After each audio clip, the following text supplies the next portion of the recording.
O Trilhas da Democracia encerra hoje a série especial de entrevistas em comemoração às suas 200 edições, recebendo o fundador do Instituto do Cérebro e professor titular da Universidade Federal do Rio Grande do Norte, o neurocientista, autor de O Oráculo da Noite, História da Ciência do Sonho, publicado em 2019 pela Companhia das Letras, Siddhartha Ribeiro.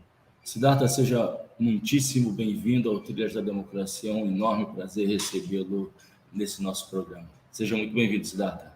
Obrigado, Marco. Igualmente, um prazer, uma honra. É bom estar aqui contigo e com todo mundo que eu sei que acompanha o programa. Parabéns. Siddhartha, eu começaria lendo um parágrafo do último capítulo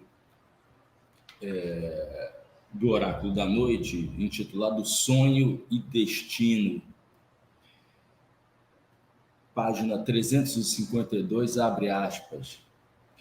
O sonho exprime o destino, mas não garante a chegada, como alguém que viaja com rumo certo, mas pode parar antes, acelerar ou seguir rotas alternativas.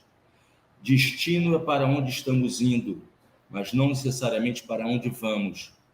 Os sonhos bem sonhados vislumbram nosso destino através de simulações dos possíveis trajetos e desfechos. Sonhar é como tatear o quarto escuro com uma nesga de luz quando as paredes são o próprio futuro, fecha aspas. Siddhartha, eu confesso que quando li esse parágrafo, na verdade, quando li o livro inteiro, mas nesse parágrafo me veio à mente imediatamente a entrevista que foi feita aqui, nessa série especial, com o pastor Henrique Vieira, o pastor deputado Henrique Vieira, quando ele falava do porquê da construção da Igreja Batista do Caminho. Não é? E, lógico, o teu livro leva a múltiplas reflexões, e uma dessas reflexões é exatamente sobre a relação existente entre ciência, não religião, ciência e espiritualidade. Não é?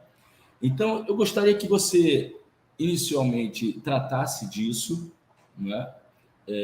E por que sonhar é o caminhar, ao invés do ponto de chegada.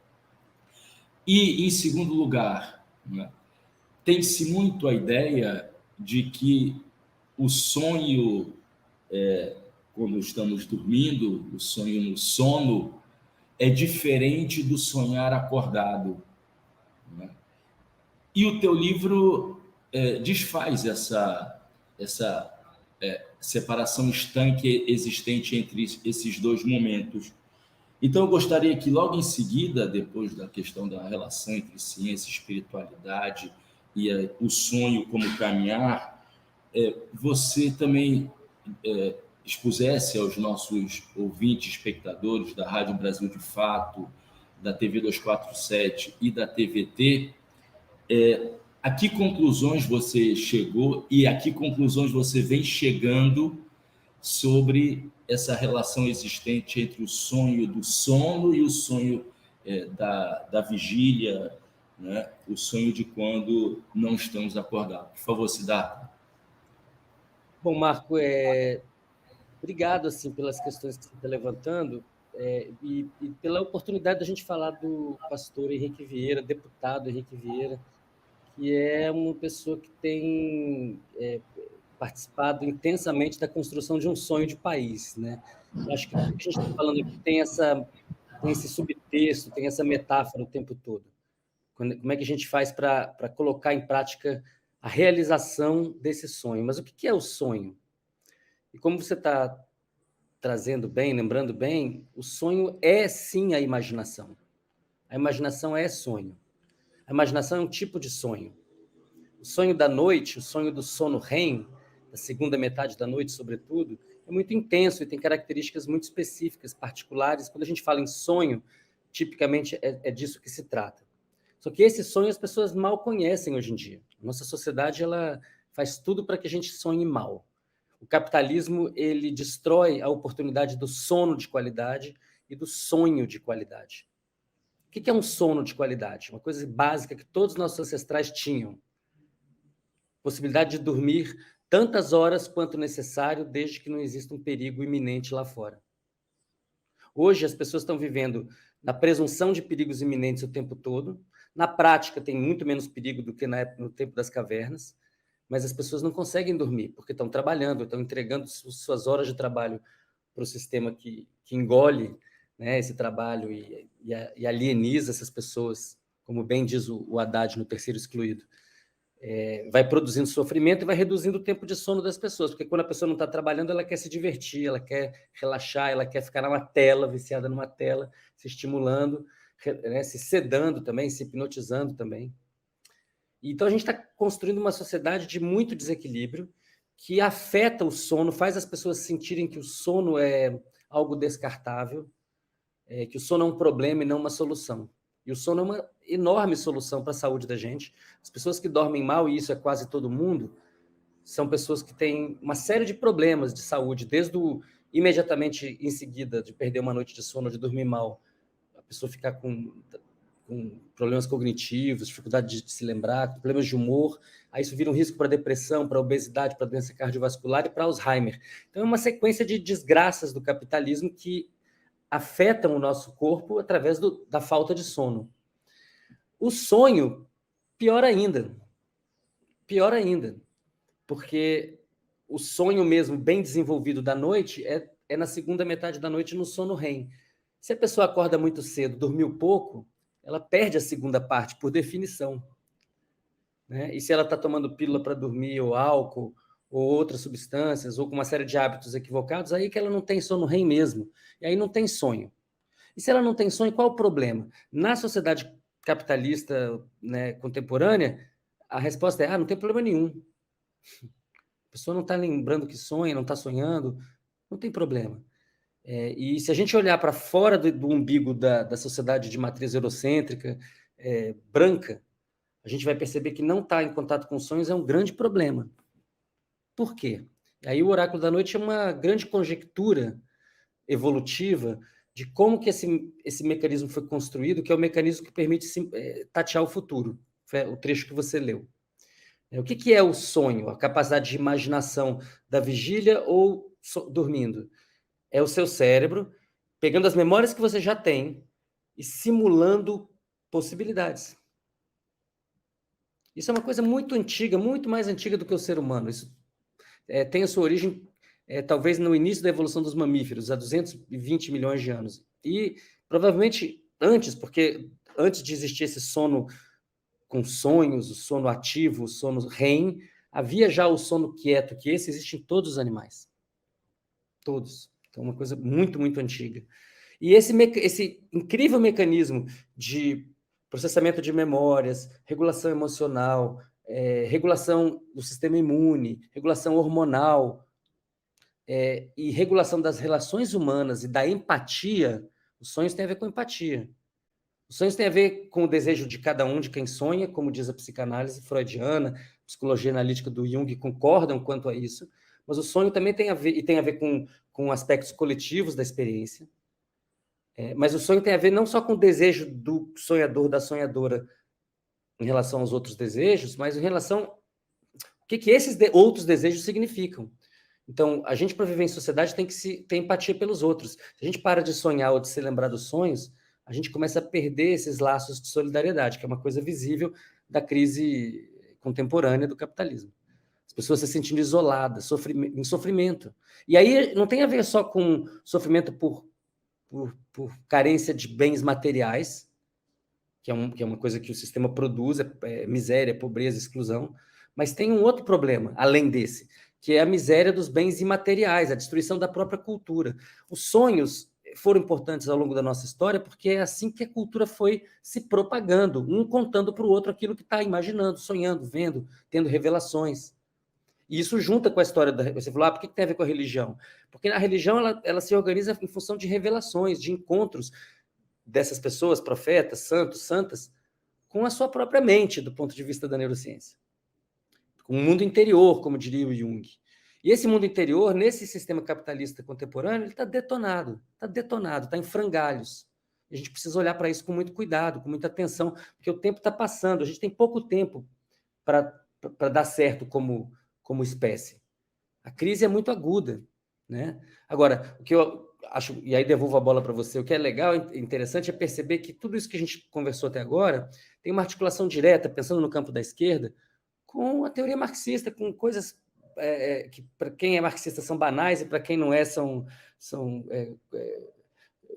contos espantosos das profecias do Marx, de que o trabalho ia acabar, entendeu? As máquinas vão tomar conta de tudo, estão tomando. Olha aí o Elon Musk pedindo, pelo amor de Deus, para os caras pararem o desenvolvimento de inteligência artificial. E aí vamos pensar isso agora, voltar para a tua pergunta do sonho. Quando a gente constrói máquinas que são capazes de emular pensamentos, de construir coisas que parecem com pensamentos, que parecem cada vez mais com pensamentos humanos, a gente também está transferindo para as máquinas a possibilidade do sonho. O que é o sonho? É você pegar aquelas memórias, aquelas construções lá dentro e embaralhar, fazer combinações para testar cenários contrafactuais. Então, a gente está num momento muito maravilhoso e perigoso da espécie humana e o sonho está no centro da questão. Qual é o nosso sonho de futuro e como é que a gente constrói isso juntos? Siddhartha, nesse momento eu comecei fazendo uma citação do último capítulo, mas pelo que tu falou agora, nesse primeiro momento do nosso diálogo, eu queria voltar para o primeiro capítulo, cujo título é exatamente Por que Sonhamos. E você estabelece uma relação entre dois sujeitos sociais, bom, para falar em termos marxistas, duas classes sociais, no ato de sonhar. Quer dizer, a relação entre a posição do indivíduo no seu grupo social, na sua classe social, e o ato de sonhar. E você afirma que para quem sobrevive à margem do bem-estar, para quem verdadeiramente teme dia e noite pela própria vida, para bilhões que não sabem se amanhã terão que comer, vestir, onde dormir, sonhar é quase sempre lancinante. E na sequência você diz: o sonho diurno como um privilégio apenas dos detentores de um mágico cartão plástico. O sonho como a felicidade de ter, o consumo. Isso em meio à insônia que impera. Então, eu gostaria de aprofundar essa tua reflexão, te perguntando, querendo te ouvir mais, na verdade. Né? O sonho também se tornou uma mercadoria, como tudo no capitalismo, quer dizer, o sonho foi privatizado dentro do modo de produção capitalista. E qual é o impacto disso na saúde mental das pessoas? Excelente, Né? é isso mesmo. De que maneira essa privatização do sonho, essa bifurcação, esse impacto não democrático do sonho, do ato de sonhar, a depender da classe social onde se situa um indivíduo dentro do capitalismo, como é que isso influencia a saúde mental das pessoas e o próprio ato de dormir? Você já tocou nessas questões, mas eu te pediria para aprofundar ainda mais, por favor. Se a gente olhar o que acontece nos países capitalistas em geral, você percebe que existe uma correlação muito estreita entre doença mental e exclusão social. E as pessoas que estão à margem, elas estão expostas a riscos de toda ordem, elas estão muito próximas da sensação de perigo que um animal livre na natureza tem. A máquina neurobiológica que produz sonho é uma máquina neurobiológica de sobrevivência. Com base em ontem, como é que deve ser o amanhã?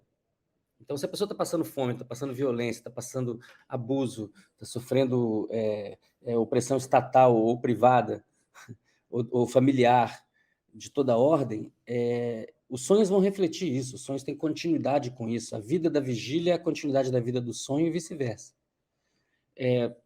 O capitalismo está construindo a morte do sono e do sonho, mudando a acepção da palavra sonho para desejo aquisitivo. Então, você chega para uma pessoa qualquer na rua e fala: qual é o teu sonho? A pessoa vai falar, pô, meu sonho é um prato de comida, meu sonho é trocar de carro, meu sonho é alguma coisa que ela possa adquirir. Me chamou sempre a atenção, assim, muitas vezes, não só no Brasil, em vários países, que a palavra sonho frequentemente aparece associada a coisa de cartão de crédito. O sonho de consumo se tornou um termo, uma expressão hegemônica, né? Hegemônica. Então, na verdade, o contato das pessoas com o seu próprio sonho, com os seus próprios sonhos noturnos, com seus próprios devaneios diurnos, com suas próprias aspirações de realização existencial, isso tudo está soterrado no capitalismo. O capitalismo não tem nenhum interesse nisso. Ele não quer sujeitos, ele não quer pessoas que estão se subjetivando e se transformando. Não, ele quer máquinas. E tanto é que ele está construindo máquinas. Que agora o sistema agora tem máquinas que fazem tudo que os seres humanos fazem, praticamente tudo. Já era. Essa é uma discussão que tenho tido com queridos mestras, colegas, amigos, cientistas. Qual é a relevância do chat GPT ou de coisas do gênero? A minha modesta opinião, meus 2 centavos, é que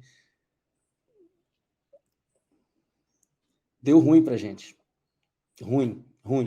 A gente não está entendendo o tamanho do problema. E se a gente quiser entender o tamanho do problema, a gente tem que ir lá no Marx. É o fetiche da mercadoria no máximo e o valor do trabalho urbano no mínimo. Porque agora o trabalho é todo morto, com exceção de poucas pessoas. Porque, veja, na hora que a máquina já tomou emprego dos agricultores, nos anos 70 já, até antes. Depois tomou emprego dos metalúrgicos. Agora vai tomar emprego de roteirista, jornalista, cientista, médico, advogado, todo mundo. A renda básica universal é para ontem, no planeta, para ontem. Porque essas máquinas estão a serviço das pessoas mais poderosas do planeta, que não têm empatia, que também não dormem bem, que também não têm sonho legal, que também estão sofrendo por causa do dinheiro. É uma doença, uma maluquice. Todo mundo se comparando com todo mundo, sentindo que não pode fazer nada, e o planeta indo para o brejo. Siddhartha, eu conversava com meus alunos na semana passada sobre os impactos da reestruturação produtiva sobre a organização dos trabalhadores, né? E citava o caso dos bancários, que sempre foram um sindicato muito forte, né? Com a criação do caixa eletrônico, já houve uma primeira leva assim, de demissões, de empregos que desapareceram, né? E, na sequência, os aplicativos, né? Então, a categoria dos bancários, sindicatos de bancários, que era sempre muito forte, sempre foi um grande sindicato, vai se enfraquecendo, né? Quer dizer, isso repercute também sobre as formas de organização. Eu fico pensando, bom, é uma contradição em termos que eu vou falar, mas o sonho distópico de trabalhadores dessas várias categorias que você citou e que eu estou citando agora, né? Vamos fazer um exercício aqui. Qual é a profissão que existe hoje que a gente não consegue imaginar as máquinas tomando conta nos próximos 10 anos? Pensa numa aí. Talvez os youtubers, né? Mas será? Porque você tem... Não, é uma ironia, é uma ironia. Eles também vão ser substituídos. Você monta o personagem ali, um algoritmo faz o personagem, tem o deepfake, você faz com a cara que você quiser, e o código é escrito por software. Então, tem código escrevendo código. É um processo generativo. A gente já está perdendo o controle, na verdade. Essa gritaria que pegou do Elon Musk ao Harari, que o pessoal falou, parem as rotativas, parem a produção de inteligência artificial, para a gente tentar entender as implicações disso. Isso, com certeza, já está chegando tarde demais, porque você tem um monte de gente fazendo isso secretamente. Então, é uma situação caótica, é uma situação de Babel. Parece, inclusive, aquele conto do Borges, que ele fala da biblioteca de Babel, que produz todos os livros possíveis, com todas as combinações possíveis. Né? Hoje em dia, isso existe. Quais são as implicações? Para o mundo do trabalho, me parece que é caput. A gente vai ter que pensar daqui a X anos, se é 10, 50 ou 100 anos, aí os historiadores, você que diga. Mas, assim, a gente está caminhando rapidamente para a obsolescência do emprego. Então, ou a gente vai ter máquinas aparentemente felizes, trabalhando para todo mundo, e a gente fazendo filosofia, capoeira,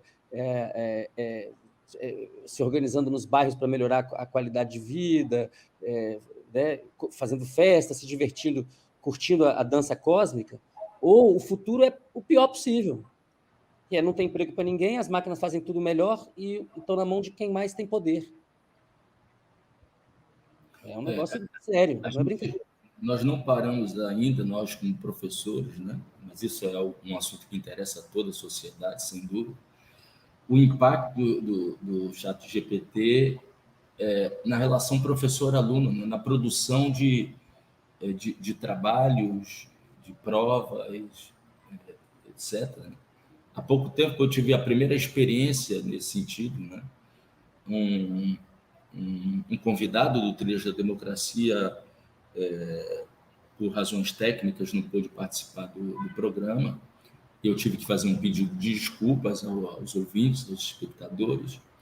E a aluna que me acompanhava, ela colocou no chat GPT qual seria a resposta, né? E saiu um pedido de desculpas formal, né? Ou seja, isso acaba inibindo a criatividade, né?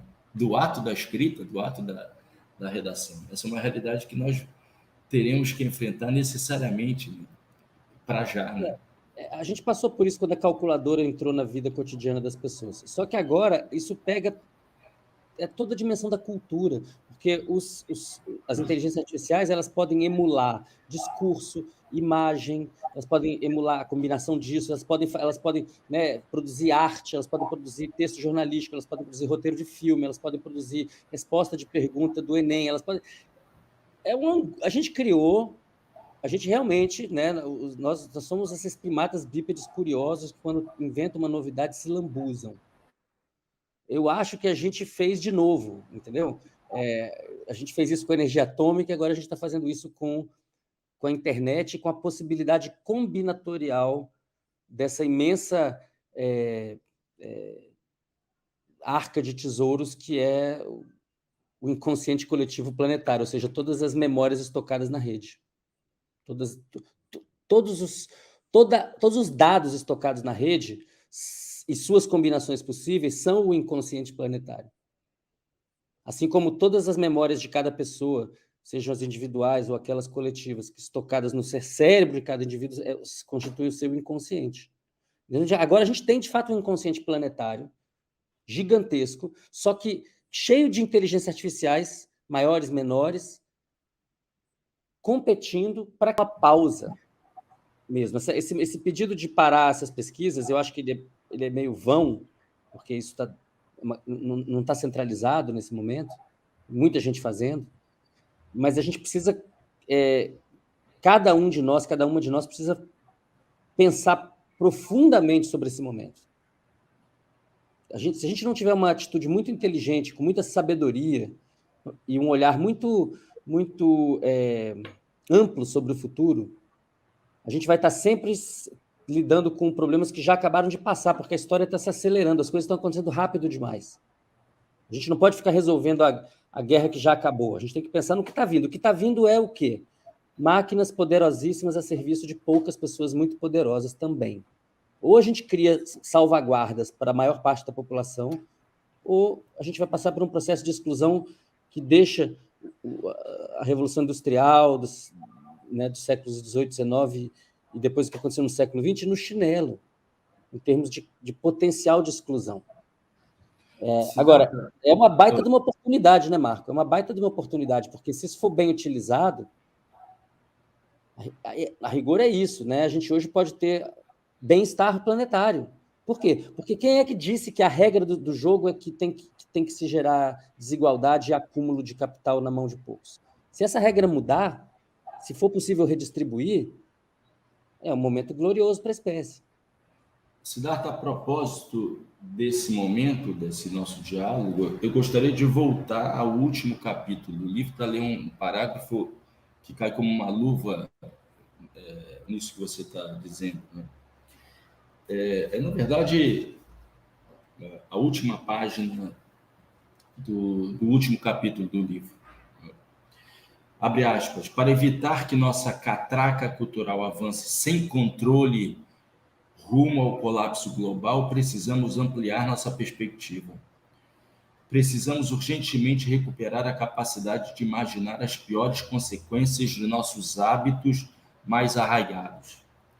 A ciência dos biólogos, químicos e físicos precisa caminhar de braços dados com a sabedoria dos xamãs e yogis, jamais contra ela.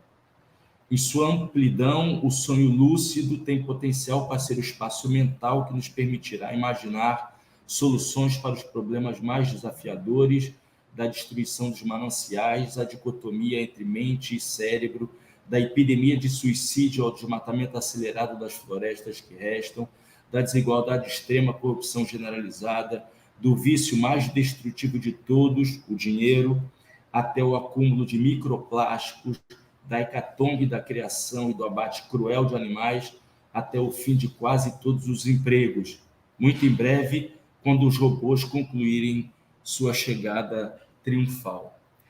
Siddhartha, quando eu terminei de ler o livro, você escreveu o livro, quer dizer, você deve ter dado o ponto final, né? Eu imagino em 2018, início de 2019, alguma coisa nesse período. Ou seja, antes do início da pandemia e possivelmente durante o processo eleitoral de 2018, não sei se já iniciado o governo Bolsonaro. Siddhartha, se você tivesse que escrever um pós-fácil, né? Eu não sei se você já escreveu um pós-fácil ao Oráculo da Noite. Já se passaram 4, 5 anos do fim da publicação do livro, em 2019. Se você tivesse que escrever um pós-fácil depois da pandemia, depois da tragicidade do governo Bolsonaro, quais seriam as linhas mestres desse pós-fácil? Vou lembrar a última frase desse capítulo, a última frase. No futuro, sonhar será cada vez mais clarão. Eu acho que é um título de um pós-fácil. Né? Quais seriam as linhas mestras desse pós-fácil, passado a pandemia e passado o pandemônio do governo Bolsonaro? Parece até que a gente combinou, mas, galera, a gente não combinou nada. O pós-fácil eu escrevi, foi o livro que eu publiquei ano passado, que é o Sonho Manifesto, que é um livro bem pequeno, bem menor que o Oráculo, e que são as consequências políticas do que o Oráculo diz. O Oráculo ele é um livro muito... Ele não é abertamente político, só no finalzinho que ele tem esses trechos que você leu aí, que ele diz claramente que tudo isso tem uma implicação política. Mas é bem no final. Claro que a seleção de sonhos ao longo do livro e a maneira como eu abordo, sobretudo os sonhos ameríndios, tudo isso é muito político também. Mas ele não é abertamente político. No Sonho Manifesto, ele é um livro, é um manifesto. Um manifesto, né, um clarão. É essa clareza de que a gente tem na nossa bagagem cultural planetária todas as ferramentas necessárias para sair da confusão que a gente se meteu, para superar esse capitalismo predatório, para reformar ou revolucionar esse capitalismo até um ponto em que ele seja bom para todo mundo e não só para a nossa espécie, porque o que a gente faz com boi, frango e peixe é demoníaco, é bem feio. Qualquer um que duvide vai lá no matadouro dar uma olhadinha, ou vai lá na pescaria de grande escala para ver como é que funciona. Então, a gente está num caminho de muita destruição, mas a gente também está num caminho de muita criação, de muita maravilha cultural. Olha tudo que a gente tem na nossa bagagem cultural, da nanotecnologia ao Kung Fu, né? Do mestre Bully da Bahia até Rachmaninoff. A gente tem A gente tem muita coisa legal. Quem foi que disse que as pessoas têm que trabalhar para caramba e se esfalfar e sofrer? Onde que está escrito isso? Essa é a pergunta que a gente precisa responder. A maior parte das pessoas do planeta está convencida de que a vida é sofrimento mesmo e que ela só precisa ficar agarrada num tipo qualquer de emprego para não morrer. Isso é um rebaixamento de perspectivas pavoroso, né? E o mais terrível é que tem um monte de gente sem emprego querendo estar naquele lugar. Agora, se as máquinas fazem tudo e a gente já sabe como produzir alimentos sem destruir o planeta, e se a gente sabe como não detonar o planeta ou como regenerar o planeta da detonação que o capitalismo já produziu, e não só o capitalismo, na verdade, desde a da Idade do Bronze, aliás, desde antes, a nossa marca é cada vez mais pesada sobre o planeta. E a gente tem hoje muita ciência, não só a ciência acadêmica, universitária, a ciência de matriz europeia, que depois se tornou global, mas a gente tem as ciências de outros povos. Outro dia eu fui questionado sobre isso em uma mídia, falei, eles não têm ciência, a ciência é só essa de matriz europeia. Quá, quá, quá, né? Por favor, por favor. É muita arrogância a essa altura do campeonato, né? Os saberes produzidos, né, por povos do sul global, mas também do norte global. Né? Pô, o Krenak me falando que a primeira pessoa que falou para ele sobre buraco de ozônio foi o grande Davi Copenau Yanomami em 92. 92, antes do conceito estar amplamente discutido, ele estava falando do buraco no peito do céu. A gente tem que alinhar as cosmovisões, tem que alinhar a cosmovisão da ciência acadêmica universitária com as outras cosmovisões. E as ciências humanas são essenciais para isso, a antropologia é essencial para isso, a história é essencial para isso. Esse é um momento bacana de grande possibilidade, de grande síntese de saberes. Os computadores ajudam nisso, a internet ajuda nisso. Agora, é um momento arriscadíssimo. Se a gente fizer as coisas erradas agora, a 7ª geração depois de nós vai nos amaldiçoar, se é que ela ainda vai existir.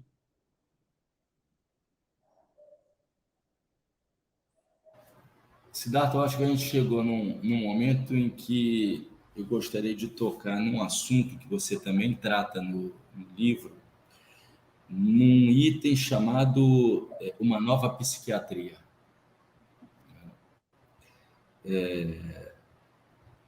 Que é a questão da psicoterapia assistida por psicodélicos.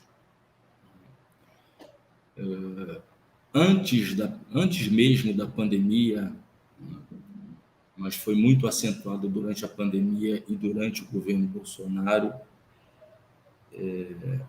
o sofrimento das pessoas. Eu não sei se existem pesquisas que aferiram isso, né?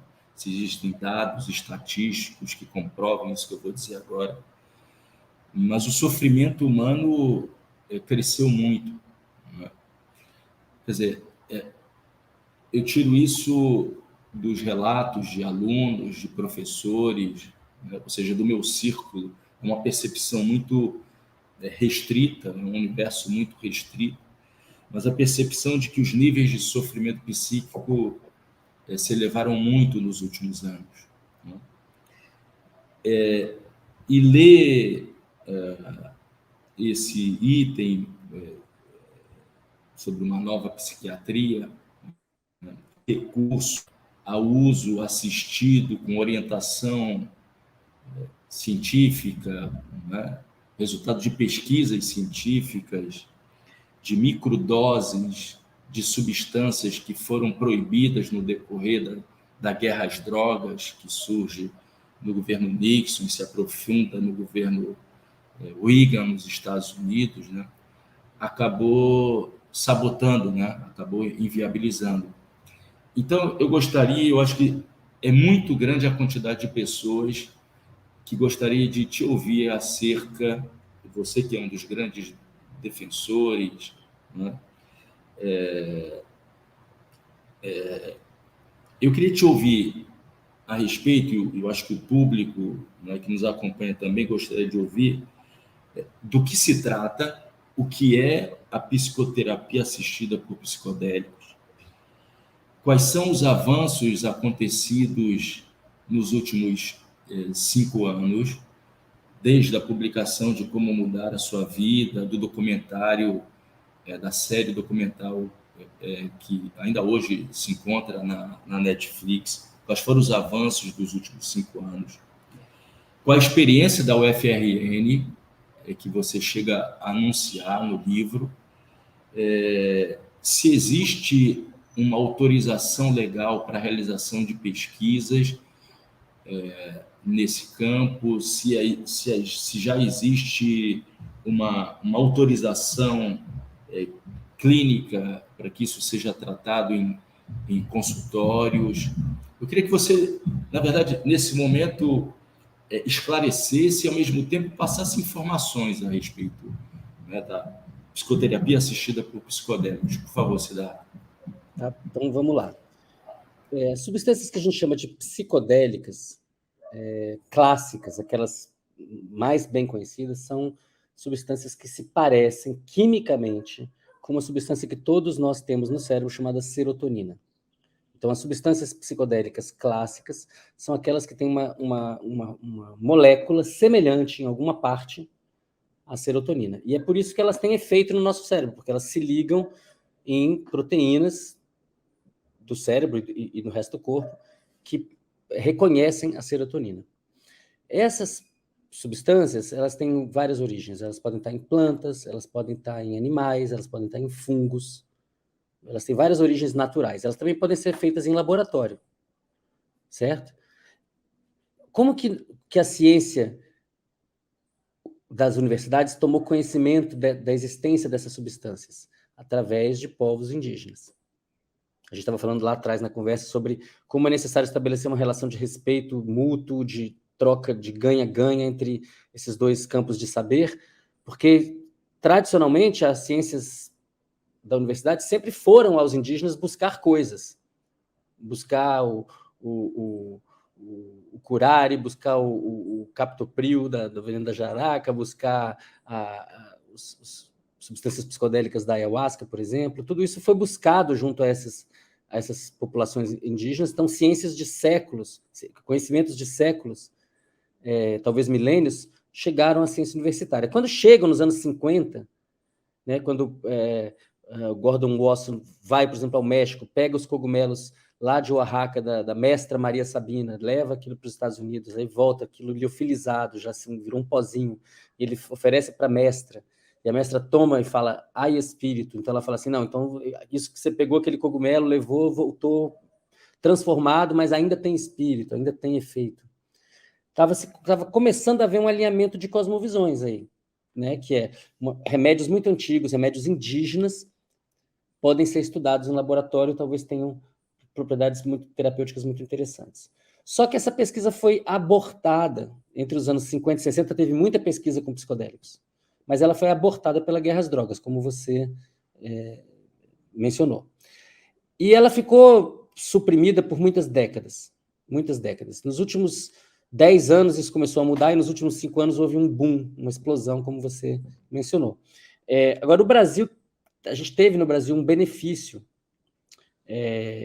muito interessante em relação a outros países, que é o fato de que a ayahuasca, né, o chá do santo daime, o vegetal, o asca, os nomes indígenas, uni, nixipan, camarapi, tem vários nomes indígenas para essa mesma bebida, mas essa bebida ela pode ser feita de vários jeitos, tem vários sabores e sotaques, digamos assim. Essa bebida é legal no Brasil para uso religioso, desde os anos 80.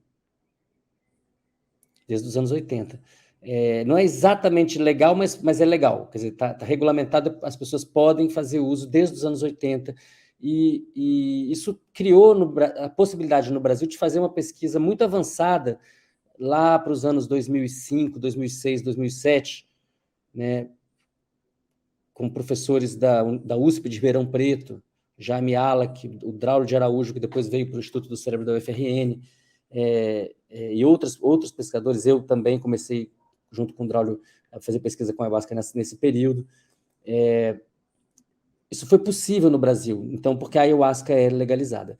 E a ayahuasca é um remédio que todo mundo devia conhecer, exceto quem é de grupo de risco. Quem é de grupo de risco? Quem tem uma tendência à psicose. O que é tendência à psicose? É uma pessoa que tem um histórico familiar de esquizofrenia ou de bipolaridade, que tem que já teve pelo menos um episódio de surto psicótico e que precisa de atenção. Essas pessoas que têm essa característica, cerca de 1% da população, não devem experimentar ayahuasca, assim como também não devem experimentar álcool. Elas têm que ser protegidas. Agora, para as outras pessoas que passam pelo que a gente chama de depressão, e que em diferentes sociedades chega a 6% da população, pode chegar a 6% da população, a ayahuasca é um grande remédio, uma coisa incrível, um remédio eficaz, e isso foi muito bem demonstrado pelo grupo do Draulio de Araújo e junto com a Fernanda Palhano Fontes, lá aqui no UFRN, no Instituto do Cérebro da UFRN. Eu falei lá aqui porque eu estou no Rio de Janeiro esse ano, no Centro de Estudos Estratégicos da Fiocruz. Então, nesse momento, eu estou no Rio. Mas lá no Rio Grande do Norte, existe um grupo de referência mundial de pesquisa sobre efeitos antidepressivos dos psicodélicos, mas em particular da ayahuasca. As outras substâncias psicodélicas clássicas, como LSD, DMT puro, 5-metox-DMT, mescalina, MDMA, muitas delas são produtos naturais, extraídos de produtos naturais, outras são sintéticas, e todas elas podem ser pesquisadas no Brasil com maiores ou menores restrições. Eu diria até que as restrições para cannabis têm sido maiores ainda, até porque tem outras implicações econômicas. Cannabis quer dizer maconha, né, gente? Agora, a sua pergunta sobre... Deixa eu responder melhor a tua questão sobre os efeitos que a biomedicina já verificou. Então, essas substâncias, elas produzem efeitos antidepressivos que são rápidos, no sentido de que 40, 50 minutos depois da ingestão, por exemplo, da ayahuasca, já se fazem notar, mas também são duradouros, podem persistir por até 2 semanas, por exemplo, no caso da ayahuasca, e são muito potentes, e parecem uma alternativa muito melhor do que o uso de antidepressivos convencionais. Estou falando isso como biólogo, não sou médico, mas como pesquisador é o que eu entendo e que percebo, tanto na pesquisa dos meus colegas, quanto na produzido em outros centros. Por que essas substâncias produzem tais efeitos? Tem a ver com as suas propriedades químicas e com seus efeitos celulares. O que foi desvendado nos últimos 5 anos, e isso é pesquisa feita em basicamente 3 países, Estados Unidos, Inglaterra e Brasil. O Brasil está ocupando uma posição difícil, né, de manter, mas nesse momento ainda de destaque nesse tipo de pesquisa. Todas essas substâncias produzem plasticidade neural. O que é plasticidade neural? É um cérebro que fica mais capaz de se transformar. E isso vem basicamente de 2 maneiras, produzindo novos neurônios, né, aumentando o número de células nervosas que são naïves, que não vêm com memória, que estão prontas para formar novas memórias, para viver novas experiências, digamos assim, mas, sobretudo, aumentar as conexões entre os neurônios, recabear, remodelar as conexões sinápticas. Essas substâncias são poderosos indutores de mudanças no cérebro. Então, quando uma pessoa vai e fala assim, eu fui tomar ayahuasca e tive lá uma experiência de 4, 5, 6 horas, que mudou a minha vida, foi como 10 anos de psicanálise, não é uma metáfora ruim, é uma descrição, uma analogia útil. Por quê? Porque numa terapia, estou exagerando 10 anos, mas assim, numa longa psicoterapia, você está buscando o quê? Através de múltiplas experiências, recabear as coisas, para encontrar lugares psíquicos de menos sofrimento. E, claro, a gente está falando aqui de remédios para lidar com o sofrimento que, em grande medida, é socialmente construído. Né? Se os salários fossem melhores, se as jornadas de trabalho fossem menores, se o transporte público fosse bacana, se a educação pública fosse integral e de excelente qualidade, as pessoas iam adoecer menos, tinha menos problema de saúde mental. Saúde mental é muito mais um problema social do que genético, mas ele também tem componentes genéticos, componentes familiares. Né? Então, essas substâncias psicodélicas que na origem são de povos originários, de indígenas, e que depois foram pesquisadas e em grande medida apropriadas pela ciência universitária, elas hoje são a maior promessa da psiquiatria para lidar com depressão, com ansiedade, com trauma. MDMA é a promessa mais importante hoje da psiquiatria para lidar com o transtorno do estresse pós-traumático. Agora, é uma ingenuidade achar que a gente vai trocar um modelo falido, que é o modelo de dos antidepressivos convencionais inibidores da recaptação de serotonina, tipo fluoxetina. Foi isso que fizeram, para todo mundo da classe média, fala assim, ó, tem que tomar Prozac ou coisa parecida. E aí, esse modelo de medicalização, ele não produziu bem-estar, ele não diminuiu a depressão, o suicídio é alto pra caramba em muitos lugares. O sistema produz doença, o capitalismo produz doença mental, e todo mundo fica tomando inibidor de recaptação de serotonina, ou os segunda, terceira geração, não melhoraram a situação do ponto de vista do bem-estar das pessoas. Melhoraram do ponto de vista do capital, que tem um trabalhador que, apesar de não estar muito bem, também não está muito mal. Então, trabalha. Essa é a promessa. E uma coisa muito louca, Marco, que os estudos para dizer que os antidepressivos convencionais eram eficazes, os iniciais falavam em eficácias altíssimas, com amostras muito pequenas, e financiadas pelas próprias empresas. À medida que o tempo foi passando e as amostras foram crescendo, a eficácia caiu, até ficar pertinho do placebo, um pouquinho maior que o placebo. Tá? Um pouquinho maior que o placebo, com todos os efeitos colaterais que esses remédios causam. Agora, qual foi o estudo científico que foi feito para dizer que esses remédios podem ser usados por 5 anos seguidos, 10 anos seguidos, 15 anos seguidos, como é hoje em dia? Nenhum. Os estudos são feitos até 8 semanas. Qual foi o estudo científico que foi feito para dizer que você pode pegar e misturar o antidepressivo, o estabilizador de humor, o lítio, mas não sei o quê, e misturar, fazer uma poção mágica e dar para o cara e ficar tudo bem? Nenhum, porque os estudos com 2 substâncias praticamente não existem, com 3 ou 4 não tem. Então, existe uma apropriação do discurso científico para vender remédio. E as medicinas dos povos originários não se prestam a esse papel. A gente está falando aqui de substâncias psicodélicas que agem com doses muito baixas e que não podem ficar sendo repetidas. Não é para usar todo dia, a não ser que seja numa dose de microdose. Né? Então, a gente está falando aqui, quando usa uma dose, digamos, de miligramas, no caso da psilocibina, de micrograma, no caso do LSD, você vai ter uma experiência fortíssima que vai ter efeitos por dias, semanas, meses ou até anos. Então, como é que o sistema vai monetizar isso? E é por isso que fizeram um monte de empresa para ganhar dinheiro com psicodélico, elas já estão caindo. Porque não tem algo de intrinsecamente contra-hegemônico nos psicodélicos.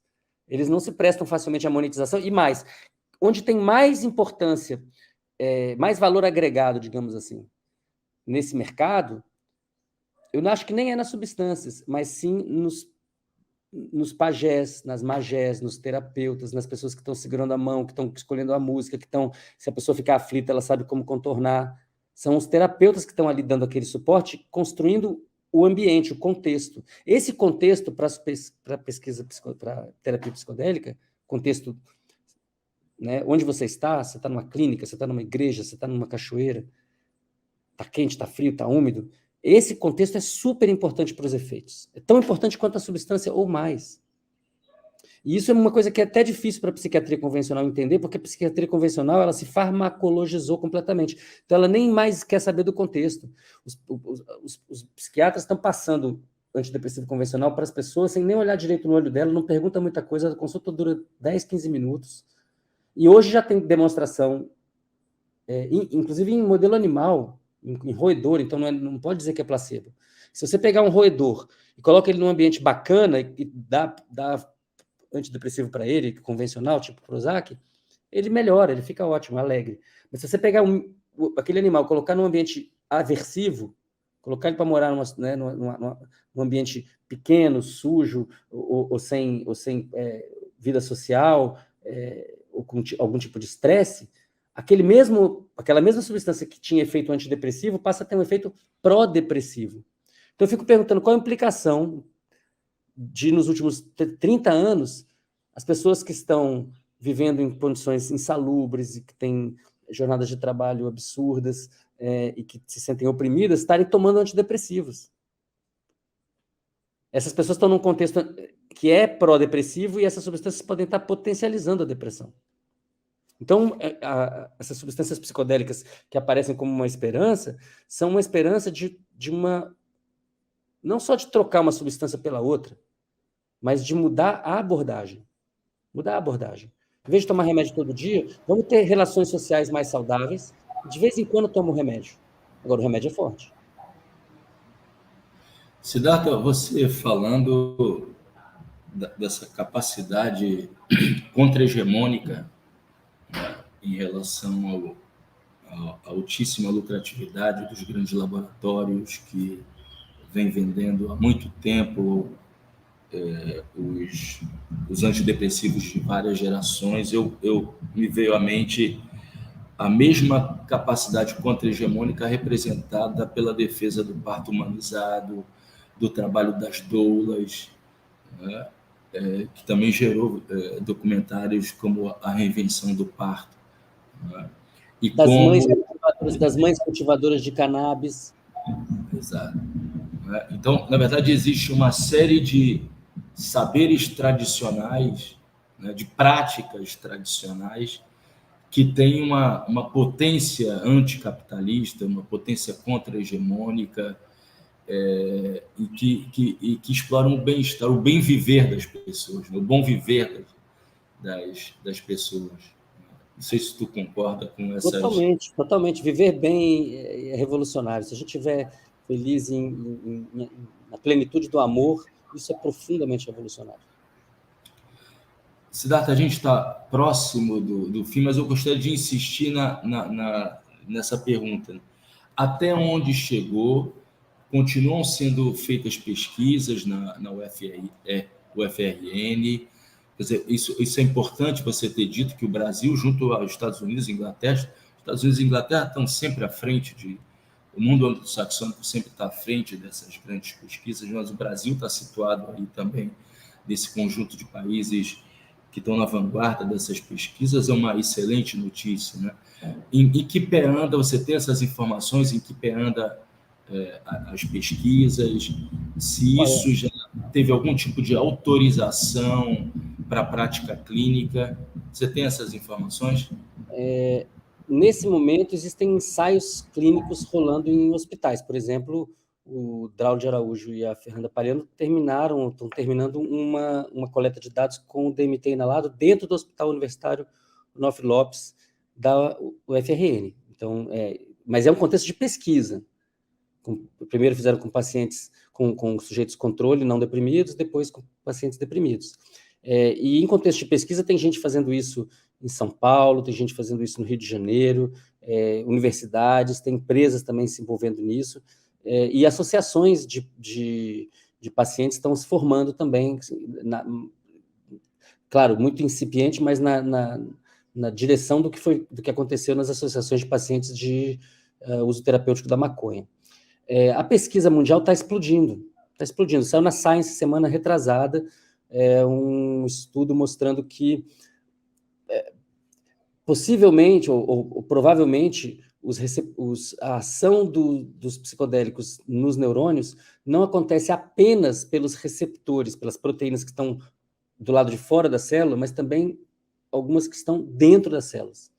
E a serotonina, que é o que todo mundo produz e que é semelhante a essas substâncias, não atravessa a membrana. Então, isso pode explicar por que essas substâncias têm esses efeitos que a serotonina não tem. Isso saiu na Science, semana passada, por um pesquisador que acabou de ser contratado para abrir um grande centro de pesquisa de $milhões. Então, quanto mais tempo o Brasil demorar para engatar a quinta, porque a pesquisa está acontecendo no Brasil sem muito apoio. Na hora que, se o Brasil olhar para isso como uma questão estratégica e investir seriamente na pesquisa com psicodélicos e com cannabis, que a cannabis é tão ou mais importante para a medicina do século XXI que os psicodélicos. Não tem nenhuma razão para o Brasil não ser um grande país produtor de óleo de cannabis e um país que investe na ciência dos canabinoides. Só que a gente está perdendo esse bonde por causa de ignorância mesmo, de atraso da discussão. O que eu posso te dizer é o seguinte, é uma revolução em curso. Como diz o I Ching, apressar-se traz boa fortuna. Siddhartha, eu queria deixar o microfone do Trilhas da Democracia aberto a você para uma última mensagem que fosse uma mensagem de esperança, que é a mensagem de esperança da última frase, né? No futuro sonhar será cada vez mais clarão. Com a posse, início do governo 3 do presidente Lula, você percebe que o sonho foi descomprimido, né? Quer dizer, sonhar era um ato que foi comprimido, foi reduzido, né? Você sente essa descompressão, né, a partir do início do governo Lula, as tuas esperanças de voltar a sonhar, né, se transformaram? Isso não significa deixar de ter espírito crítico em relação às ações do governo? Por favor, Siddhartha, para as suas últimas considerações, com uma mensagem ao nosso público. Olha, Marco, o medo diminuiu, quase passou, né? Eu me lembro depois da posse, eu cheguei para um amigo querido meu, para o Draulio, eu falei, e aí, já passou o medo? Ele falou, já. Eu falei, o meu já quase passou. E logo em seguida rolou 8 de janeiro. Então, eu acho que a gente tem que manter a guarda alta e os olhos bem abertos, porque os golpistas estão aí. A intentona golpista, fascista, foi uma tentativa real de golpe, que deu errado, não foi um ensaio. Agora, eu tenho ouvido muitas críticas e eu tô um pouco chocado, porque eu acho que a gente tem que ter muita maturidade. A gente não pode ser capaz de fazer frente ampla só para vencer a eleição. A gente tem que governar o país. Quando eu falo a gente, é a maioria do povo brasileiro. A gente tem que dar um passo à frente. Que passo à frente é esse? Só tem uma coisa que pode salvar a gente. O país está num rumo muito ruim. Há 50 anos não aumenta a produtividade do trabalho. Há 50 anos a gente só degenera os biomas e se desindustrializa, que é uma contradição. Então, a pirâmide etária está se invertendo, o país está caminhando para uma inviabilidade. A gente precisa de um projeto de país que dê certo. O país que pode dar certo é uma potência bioinformática, multiétnica, transcultural. É isso. A gente tem essa vocação, a gente tem essa missão, esse destino manifesto, a gente tem que realizar ele. E só tem um jeito de realizar isso, que é educação pública de alta qualidade por décadas. A gente tem que ser capaz de implementar isso. A esquerda, o centro e a parte da direita com a qual a gente é obrigado a conversar, porque se a gente não conversar, a extrema-direita vai fazer o que já fez. O risco é muito alto. Então, eu acho que a gente tem que... Eu vejo um monte de realização bacana desse governo. Em 3 meses, o governo conseguiu impedir um golpe, voltar a investir em educação, ciência, tecnologia, cultura, esporte, fazer fiscalização ambiental, né? Construiu agora, com a proposta do Haddad, uma possibilidade de piso de investimentos para o país poder crescer, se desenvolver, mas tem que ter uma visão crítica da questão ambiental, porque se a gente for repetir o que foi feito no passado, né, se a gente for fazer mais Belo Monte, a vaca vai para o brejo, não é por aí. A gente tem que pensar longe, pensar fora da caixinha, e não pode abrir mão de uma coisa pela outra. A gente não pode sacrificar os indígenas para fazer hidrelétrica, a gente não pode sacrificar a ciência para poder pagar juros de papéis do governo. A gente tem que ter uma visão ampla e tem que sair dessa mediocridade. O Brasil é um país gigantesco, ele tem que dar certo, e a gente tem que dar um passo grande à frente agora. Esse passo grande é uma reparação pela nossa história de opressão. E essa reparação é pela educação. Se a gente for capaz de chegar ao final daqui a 4 anos, se tiver educação integral, pública, de alta qualidade, é uma revolução para o país. Isso é uma meta possível para o nosso país. A Coreia do Sul fez coisas parecidas com muito menos potência do que a gente. Agora, a gente tem que tomar a vergonha na cara e tem que tirar os fascistas da conversa, porque essa galera é a turma da 5ª série, ou são mal intencionados, ou são idiotas, ou são gangsters. A gente tem que ter um outro tipo de conversa com pessoas que, sendo de esquerda, de centro ou de direita, querem ter um país legal. Eu acho que é isso que esse governo está tentando fazer, tem todo o meu apoio. E, claro, crítico, sobretudo na questão ambiental. A gente tem que ficar de olho aberto para não repetir os erros que tivemos antes. A gente não pode cometer esses equívocos de novo. A próxima vez que os fascistas vierem pode ser muito pior. Bom, eu tive o enorme prazer de dialogar com Siddhartha Ribeiro.